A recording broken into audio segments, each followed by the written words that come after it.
If your gas furnace pilot light won't stay lit, you're not alone. It's a super common hassle that can totally freeze you out in winter. So, first, make sure the pilot assembly is clean because dust and grime can block the flame. Grab a soft brush or compressed air to clear out any buildup gently. Next, check the thermocouple, which is that little metal rod near the pilot light.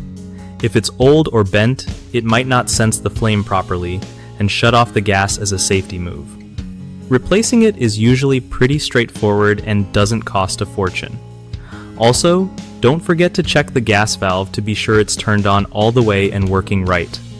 Sometimes, just relighting the pilot light after these checks does the trick. If you're uncomfortable messing with gas stuff, calling a pro is always smart. Safety first, you know?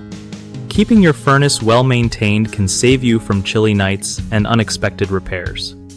One of the biggest mistakes people make when their pilot light won't stay lit is ignoring regular cleaning of the pilot assembly, which causes blockage and flame issues. Fix this by cleaning it at least once a year. Another common problem is a faulty thermocouple. If it's dirty, bent, or worn out, your furnace won't keep the flame lit. Swap it out to solve this. Lastly, some folks overlook checking their gas valve or assume it's always open. A partially closed or malfunctioning valve stops gas flow and kills your pilot light. Make sure it's fully open and in good shape before troubleshooting further. BigHomeProjects.com is great for homeowners looking to find trusted local contractors who know exactly how to fix stuff like pilot lights and keep your home warm.